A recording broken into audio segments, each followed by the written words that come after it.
Hello, I'm Chris Bianchi with 9 News, and I, along with the students of Metropolitan State University of Denver, welcome you to the Solution Studio, a student production providing a new means for the voters of Denver to scrutinize which candidates have the solutions to back their slogans. I'd like to thank Denver mayoral candidate Kelly Brough for taking the time to be here with us and be with our student panel as well. Kelly, thanks so much for being here today. Thanks for having me. It's a pleasure to have you. And I'd also like to thank our 3 MSU Student Denver panelists for taking the time to be here with us as well today. Hi, my name is Denny. I am a second-year student here at MSU. I am a political science major with a history minor, and I just want to thank both of you for joining us on campus today. Hi, my name is Chad Cavness. I'm a senior here at MSU Denver. I'm a double in history and philosophy, and right now I'm working for Broomfield's elections division, so I very much care about a lot of this. Thank you. Hello, my name is Margot Benton-Levitt. I am a political science major, Spanish minor here at MSU Denver, hopefully graduating in the fall, and I want to thank you all very much for your time today. Thanks to all 4 of you for participating in the Solution Studios. And today we're going to be presenting 4 different questions, challenge questions to Ms. Brough, who will have up to 3 minutes to respond. And then we're going to have a follow-up question round where you're going to have 60 seconds, Ms. Brough, to answer each of those questions. And with that said, I'm going to send things over to our student panel for challenge question number 1. Awesome. I guess you're going to get a little preview. So I just want to start out by saying that our intention here is to just get to know you more and understand more in depth about your candidacy and how you feel, especially as it pertains to university students here in Denver. So that being said, our first question is, it is estimated that in the last decade, we generated $100 billion in real estate wealth in the city and county of Denver through appreciation of property values. This wealth is often passed on to out-of-state investors, and the remaining upside was concentrated in the hands of wealthy Denverites and developers. The majority of Denver residents who are working to keep the city running have not benefited from this wealth generation. In the same time period, Denver became the 8th most expensive city to buy a home, and with a homeownership rate that is 8% behind the national average of 65%. Black and brown homeownership percentages are even lower. Please detail for us how you will spend the funds from Prop 123 and other such resources you will use as mayor to change who owns Denver by increasing homeownership to meet the national average. Also, how many years do you suspect this will take? I really appreciate this question. Thank you. For me, home ownership is a fundamental issue because this is how you build wealth in this nation. And frankly, today we're removing it from an entire generation. And in our history, we've removed it from entire groups of people. For my husband and I, we moved to Denver in 1986, and it was being able to buy a home that changed the course of our family's life as well. So here's a few things I'm looking at. I want to level set, though. You will hear a lot of discussion about Proposition 123 as fundamental to be able to help address home ownership in our city. There's 2 things you should know about Proposition 123. 1, Denver doesn't qualify for a single dollar of Proposition 123 money today because you have to be able to provide permits in less than 90 days. I don't know the last time we did that. Today, Denver's at about 18 months.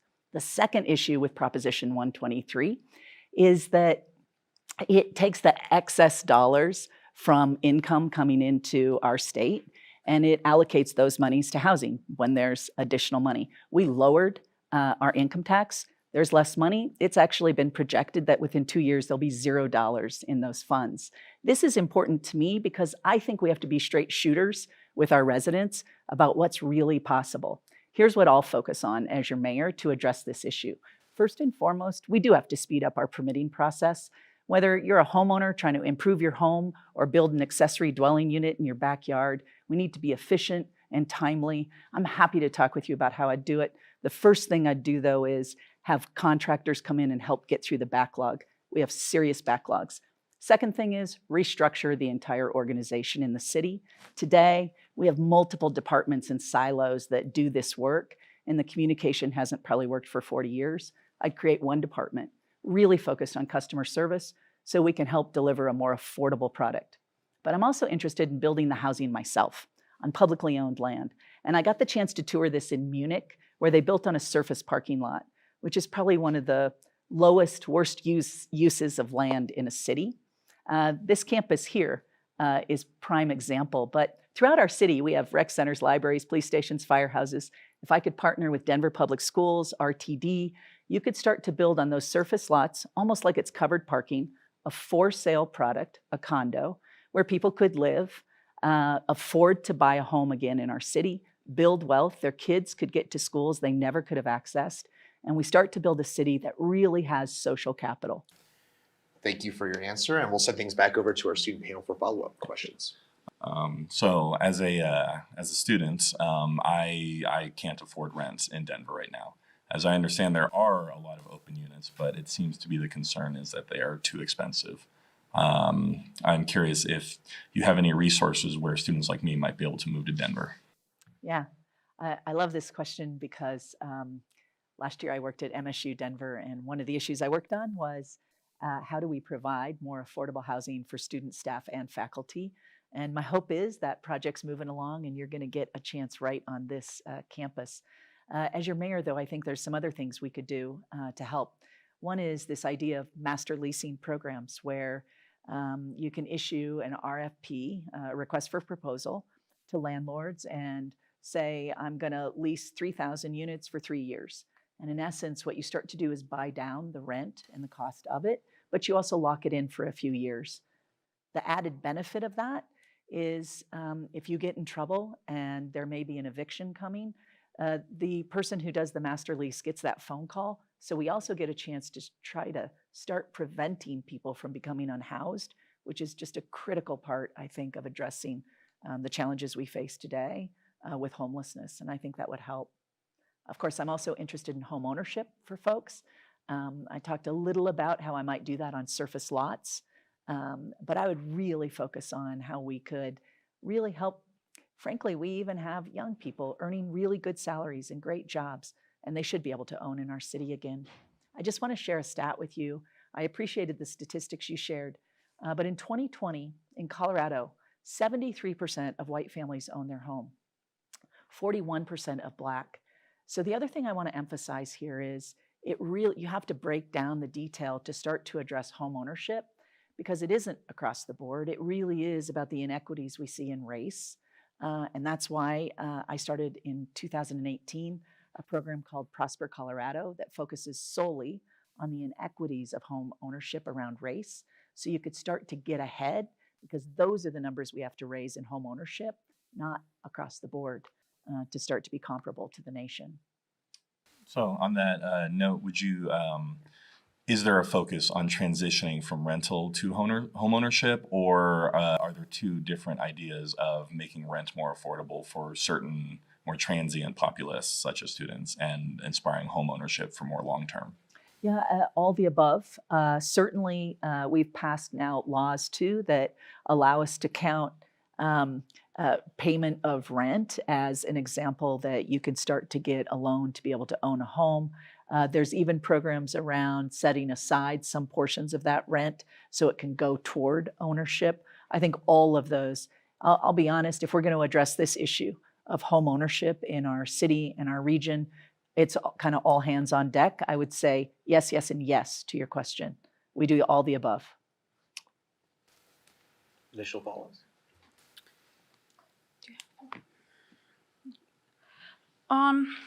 We've previously talked about Prop 123, and you were very candid about Denver does not get any of that funding, but it is very enticing and it is very attractive because Prop 123, the bill talks about reducing rent and purchasing land for housing and building assets for renters. If not with Prop 123, how would you do it? Yeah. Listen, I wish I could tell you that I'd use Proposition 123, but I'd be lying to you, and I feel the need to tell you the truth. The truth is, not only don't we qualify, so even if as mayor I can get that time frame down, in 2 years it is projected to have no money in Proposition 123. So we have to have a different plan. For me, this is the master leasing approach. This is the building the entry-level condo so people can own homes again and begin to build wealth, and building it on publicly owned land so we remove some of the cost. It's also supporting and addressing gentrification issues that we have today. We're seeing older residents who are losing their homes or becoming unhoused. This is making sure they're aware of programs for tax exemption and tax rebates, but it's also helping make sure they could build that accessory dwelling unit that could provide additional income and allow them to stay in the home that they want to stay and age in place. And I don't think we can simply say, which we've done today, to 78,000 homeowners, you can have an ADU. I think we have to actually assist in helping them realize that benefit and that opportunity. And I think that could be things like the city hiring architects to do the actual design. It could be pre-build units, which are 30 to 50% less expensive, that the city could contract with, so a homeowner can quickly bring those units in and put them in place and begin to have that income. I think we have to think about the barriers, not just the opportunity. On that note, do you think Denver should enact rent control? I don't, but here's why. When you look around the nation in rent control, the cities that have adopted it, it has not had the impact we all desperately need.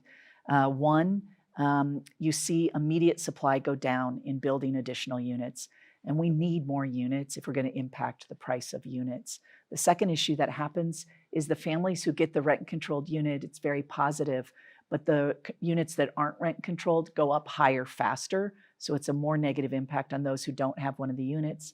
A third issue I saw is when a family has a unit, even when their kids are grown and gone, often people will keep those units, taking a unit for families off our market, which is another huge challenge for affordability.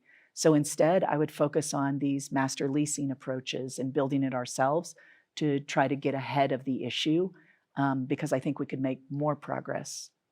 All right. Thank you, Ms. Brough, and thank you to our student panels. Now, time for challenge question number 2. Denverites have gone to the street numerous times in recent years to protest exceptional uses of force, from George Floyd to Elijah McClain to low-dose shooting. Sadly, a similar event is likely to happen again during your time as mayor. When it does, will you have a range of options for your response? How will it differ from the past administration? What will be your priorities for engaging the community? How will you engage with the police chief, the sheriff, or the district attorney? Yeah, I suppose my answer to this one comes from, at a young age, I married an Ojibwe man, which is an indigenous man. And I was mentioning earlier, we moved to Denver because in rural Montana, it would be hard for us to live. We had 2 daughters. One of my daughters is white passing and one of my daughters is not. And so as a parent at a young age, you teach your kids what it means to be in society when you're not white passing. And it is different. And so my experience in this is, I'll give you an example. When we would be in airport security, my husband and my youngest daughter would be pulled out of the line every single time. And I would go to, and I share this story with you because I believe who could best inform me and help me understand what we have to do differently and how to address the issues was them. Talking to my husband and daughter about how I could support them, what we need to do differently as society, and how we could make changes. And I would do the same thing here. Go into community and discuss what are the issues and what's still happening. In communities where I've been during this campaign, talking about being over-policed and talking about how do we make community safe without that. And I'll share another example. When I was chief of staff, when John Hickenlooper was the mayor of Denver, the police chief came to me one May and said he was seeing a rise in gang violence. And often when you talk with a police officer, the thinking is if you authorize more overtime and we put more officers on the street. But the truth is that often doesn't address these issues and it simply over-polices communities. Instead, that summer, what we did is we opened our rec centers for free for the first time in Denver's history. We tracked in exchange both our kids as victims of crime and committing crime, and we saw both go down. To me, that's the benefit when you work with community on how do I make it safer and address issues without over-policing or causing more issues. I would do the same thing I did then, work with community to identify those issues and solutions and implement them together. Back over to our student panel. So in your website, you have mentioned that you do plan to fill the uniform police vacancies, Yes. and that this will be done by aggressively recruiting, particularly in communities of color. So the police body is representative of the community in Denver. You suggest, as you have done, that we must take a comprehensive look at culture and the working conditions within the police department. Academia and the country in general have a history of taking comprehensive looks that neglect communities of color experiences and opinions on how to be managed. How do you plan to develop this comprehensive look? Because it will ultimately be the foundation on how your police department is ran. Yeah. Well, I think it would start with first the leadership you choose to help run the department, because make a shift in culture, it really requires leadership that is committed to the kind of shift you're trying to make. So the first decisions I would make would be who to hire as the police chief and who to hire as the executive director of the Department of Safety. These are two positions that are fundamental in overseeing the culture of our police departments. How I would hire those is key. I would actually engage diverse community members as stakeholders. So each of those positions, I would have a team of people who are looking at resumes, identifying the most critical issues that we have to address in the department, and identifying the top leaders who they believe I should hire to address those issues. That team would send me the top 2 or 3 candidates that you all believe are best, and I would hire from one of those. The benefit of that is, my experience, it invites more diversity because people are more confident that they can get through the process, but it also starts to create relationship where we can build and reinforce the kind of culture we want in the police department.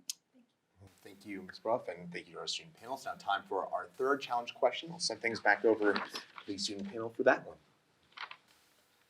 I just did this. No, we were about to do it. And then According to Metro Homeless Initiative, 80% of the homeless in Denver are Denver residents, our neighbors and your constituents.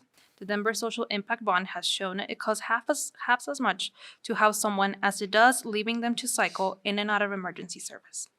Last June, the Denverite reported that there are 21,000 unoccupied apartments in Greater Denver. Imagine you are in conversation with a homeless resident.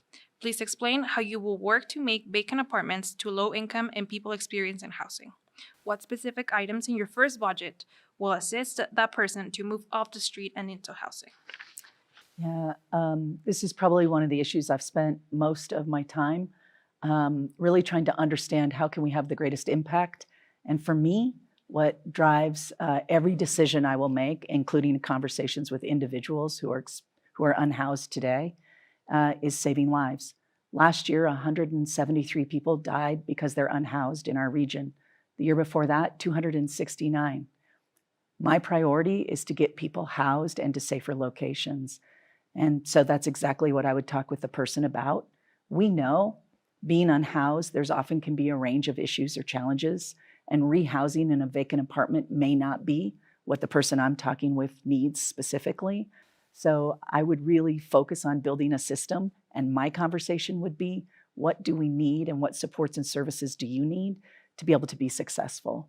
And today, it's really clear that we do have a number of people who are unhoused, they're holding down jobs, and rehousing could be the most immediate successful strategy. So I'm going to assume that's who I'm talking with, is somebody who that's exactly what the strategy should be. There's a few things I've seen around the nation that really work. One of them is I found in Charlotte, North Carolina. There, the private sector created a nonprofit, and they underwrite the risk of rehousing someone in a vacant apartment. Because you can imagine a landlord, if I say I'd like to rent an apartment from you, is hesitant. If you've been unhoused, this nonprofit will pay the deposit, pay the rent if the person can't pay the rent, even pay to have someone evicted if they have to be evicted. And what it resulted in is every single person rehoused in that situation, almost 90% signed a second year's lease. It was very successful, and it cost less than $1,000 per person per year. I would use programs like that, so we're quickly rehousing. But I would also focus on prevention. Instead of you becoming unhoused, we focus on how to keep you housed. So building relationship with people so they come to us before eviction proceedings begin, and landlords call the city first, things like that. I think we got enough time for a quick follow-up question, so about 30 seconds. And yes. Yes. So I'm just curious on the notion of seeking a nonprofit. Is that what you're going to try and seek out a nonprofit to take over this program, or is your hope to make it public policy? Yeah, so we have dedicated funding in Denver. It's about $40 million a year right now. It was approved by us as taxpayers.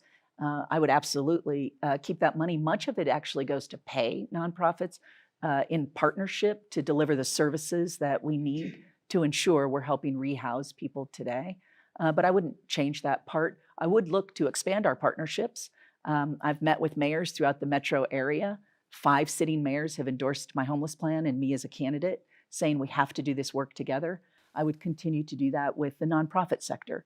I think the only way we're going to make headway and really get people to safer locations is working in partnership. We've actually got time for a few more follow-up questions. So, Sure. Regarding homelessness or the unhoused, how would you prioritize initiatives to work directly with the community to educate them on the resources that are available? Yeah, so today Denver has about 40 outreach workers. Some of those are in partnership with nonprofits. This is critical work because the outreach workers are not only educating, but they're also forming relationships and building trust that makes it more likely we can get people the help and support they might need. So whether it's connecting someone to services to deal with an addiction, providing the mental health supports, both inpatient and outpatient, I really would emphasize that outreach effort because we know it really is successful and the trust and relationship matters to be able to connect people to the service. So I would keep doing that. back over. So what's going to happen if someone refuses services? Yeah. For me, this is really about keeping people in community. We know moving them together today will make it much more likely that we can voluntarily have people go. I think every effort has to be to do that. But if someone's in a life-threatening situation, I would use the law to get them to a safer location. But I would not put them through the criminal justice system or anything like that. It would just be to get them to a safer location, and it would be about saving their life. Could you expand a little bit more on what a safer location might look like in Yeah. your vision? Yeah, so we have a Denver Cares program today that if you're maybe intoxicated or not as aware because you're high or maybe struggling with a very serious response to a drug, we could get you to a Denver Cares location. We could get you to treatment or support for mental health. Those happen today through mental health holds, things like that. Those are the kinds of things we would do. Any follow-ups? I think even with intake, they are allowed to refuse services. So if that is the case, In some instances, they are, yeah. Again, I think what it really depends on is the life-threatening. This is the situations we're seeing where we're leaving people to fend for themselves on the street in conditions, freezing conditions, where we're losing people. That would be where I would focus on. We have to get you indoors to keep you safe and keep you alive. you have mentioned that you will ban encampments and you would support sanctioned Yes. encampments. But the law in the ban and says first you require a verbal warning, Yes. then a written one, Yes. and then you have to offer service, and then you can arrest. How are you going to make the arrest happening? Are you going to have city council rewrite law? No. Again, moving people to safer locations, safe sanctioned camping sites, we would do with community one. So here's what we know is 90% of people who are unhoused today are desperate to get to a safer location. Not only will the service providers working in this space tell you, but this has been my experience in visiting numerous encampments. And so when you can move people in community with their partners, with their belongings, to a safer location, we can get them there. But I will follow all the rules to get people to safer locations. And every tool we have to do that voluntarily is what the focus of my administration will be. And it ties back to that outreach question. That is really how we're going to successfully get people to safer sites, and when they're ready for the support and help they need, if it's an addiction issue, or we know that you have to choose those things. So I'm curious if I can have one Yeah, more. yes. Or more. Do you envision the police being the best equipped to take care of these removals, or No. is it going to be a separate entity? Again, this is the outreach workers would be my focus on getting people to safer locations. That's really what is going to be most successful. And that's what we want to do. The whole point is to save lives. And then this outreach, is this a unit, or not a unit, but a force that already exists, or is it something that needs to be expanded or reformed? Yeah, the city currently has about 40 outreach workers in different departments, primarily though in the host, which is the Housing and Stability Department of the city. That's primarily where they come out of. But I also believe Denver Health has some of those outreach workers that we would be partnering with, but they exist today. Those positions are in place. Any? Do we have time? Yes, do you have time for additional follow-up questions? Would you like one? Okay. How would the infrastructure for this look like? Specifically talking transportation, how are you planning to transport? I know you said you're planning to use the outreach body. How are they going to, like, are you going to use emergency vehicles? Where's the transportation going to come from? Yeah, this is today, that transportation is provided by outreach workers moving people. We do have city teams who help with that transportation, and nonprofits. But remember, we first have to stand up the safer location, the safe outdoor site, and then help get people to it. Today, we spend resources instead sweeping people endlessly around our city. And instead of doing that, I'm suggesting we use those same resources to say, let's get you to a safe location. Again, public safety is not the best tool in this situation. And so that's not what we would focus on. It really is about getting people to safer locations. And I want to share with you the last encampment I visited. I talked to a number of people there. Almost every person not only said, I would get to a safer location, but I will tell you it's emotional when you talk with folks who will tell you the urgency with which they are begging us to get them to a safer location because they know their life is threatened in the situation they find themselves in, trying to survive on the street. That really is compelling for me. It feels urgent that we find the way to get people to a safer site while we build the housing and shelter that will allow us to get them indoors. We have time for an additional follow-up. Awesome.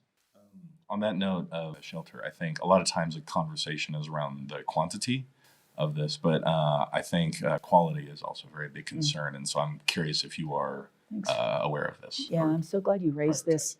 You know, our shelters today, people will talk about that there's space available and people won't go in. But listen, if I couldn't be with my partner, my pet, my belongings weren't safe, I wasn't safe, we have to have a shelter system that we evolve to address those issues. The shelters are evolving, and the city is actually leading a lot of that work in the contracts that the city has. But even 24-hour shelters, today you could sleep there, but you have nowhere to be all day. And if you have nowhere to go, that also doesn't work well. And so we have to evolve our shelters to 24 hours, while again, we build the transitional housing and the permanent housing that allows people to get indoors.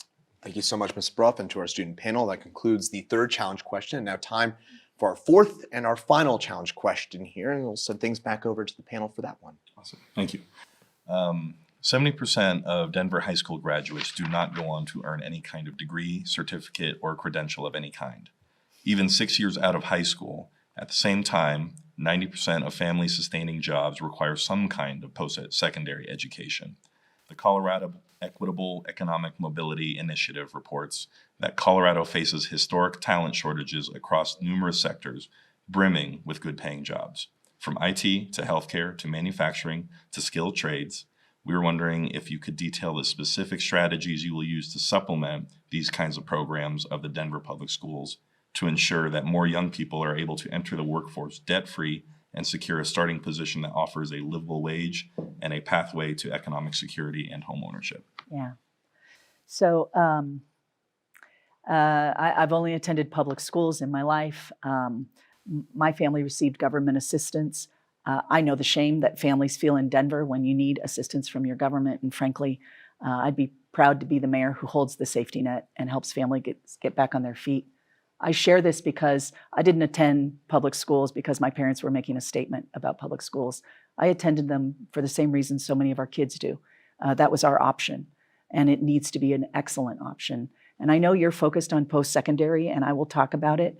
But the truth is, if you look at the numbers of our kids who are not graduating, particularly our kids of color and low-income kids, it's even worse who's not coming out of our high school system at all. And I'm committed to improving that entire pipeline because our kids deserve that education that allows them this economic future.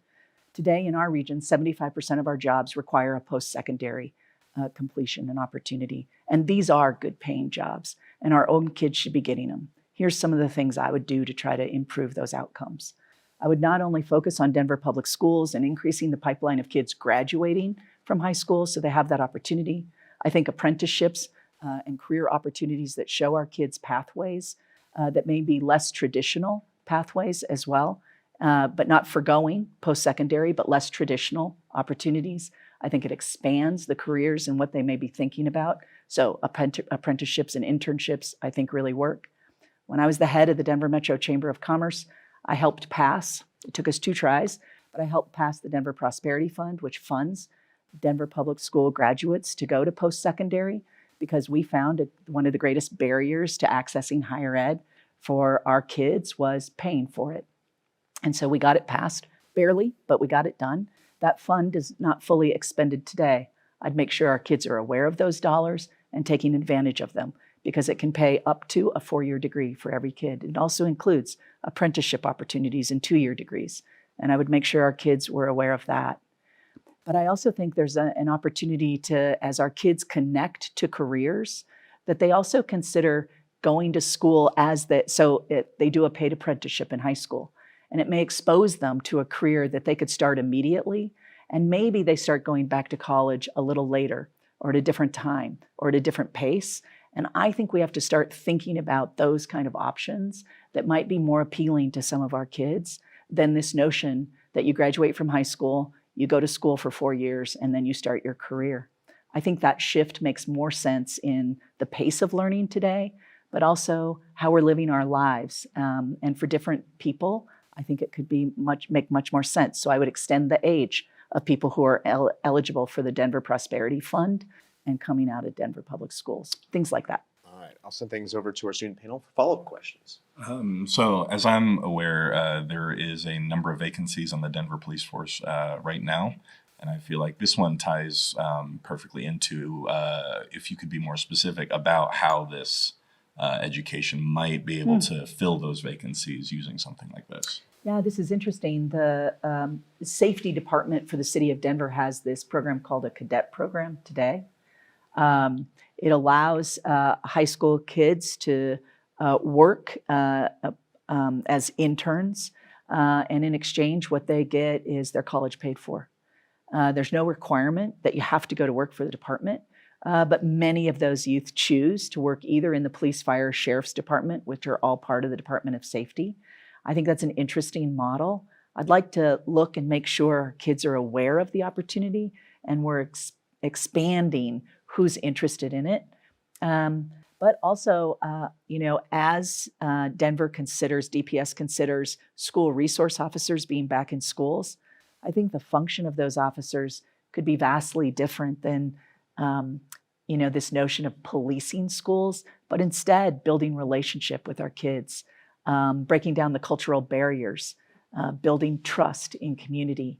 And I think that may be an opportunity as well, where it might change people's mind that this is a profession of serving and protecting and less about this policing that could engage more students in an interest in a career.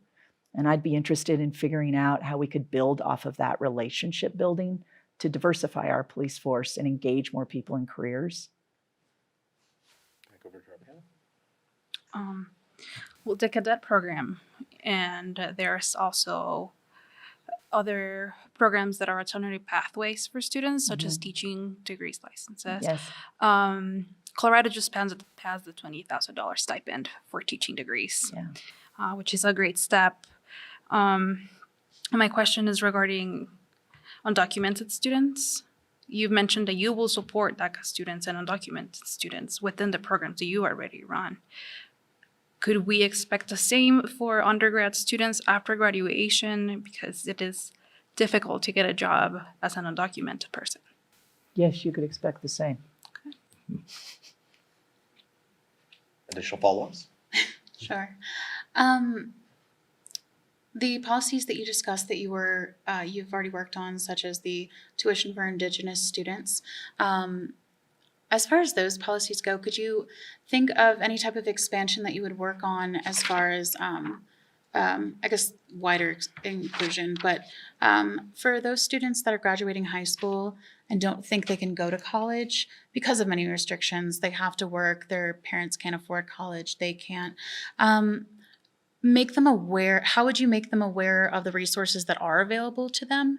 Because not a lot of students, I suppose, look up or can find the resources. They just assume it's not going to work for them. Yeah, you're so right. This was probably a little bit of my experience growing up, where trying to navigate, if you haven't had someone in higher ed to help you, you may not all like to hear this, but higher ed is very hard to navigate for people, especially first generation. And so I would really invite the experience of our students who've been first gen. What should we be doing differently? We've done a few things, right? We've tried to make the application so it's a unified application, a little bit easier. I think we're trying to expand people's understanding of where they could access resources and help to be able to go to school. But we just got to figure out how to do more.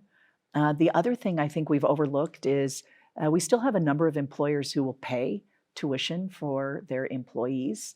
And is that an option for some of our kids? You go to work, but you take advantage of the tuition reimbursement or the tuition payments that employers are paying today. And I think this could even be a way that an employer might increase interest with young people going to work in an organization and compete for talent to be able to get them in and help pay for that college education and provide the flexibility in their work schedule so they could start to get that education. Those are some things, but I'd invite some ideas from you as well, because I don't think we've figured this one out yet. No, and as a follow-up to the follow-up, I know that there are some large corporation companies that do offer tuition reimbursement up to a certain amount. Is there a way that you would be able to or would want to set up something like that with the local government so that perhaps students could go into college while also not necessarily interning, but I suppose learning and I guess apprenticeship while they're attending school, and the government technically would pay for their tuition? Yeah, so the Denver Prosperity Fund that we passed is going to be even better. You don't have to, go to work for anybody to be eligible for those dollars. And I think we got to make sure Denver public school graduates are aware of that money. The city of Denver, as an employer, actually has had a tuition reimbursement. I'll have to check and see if it's still there. It was there when I worked there the last time. And I think that is pretty appealing to a lot of the employees there who could take a few classes every year or every semester and have the city reimburse some of the cost of those classes. But I'll have to check and see if it's still in place. But it's a wonderful way for employers, I think, to help underwrite the cost for employees to get an advanced degree. Thank you. So from what I'm hearing, I feel like this ties into your hope of having like a community leadership that will be able to inform you as to the issues. Would that be a fair assumption? Yeah.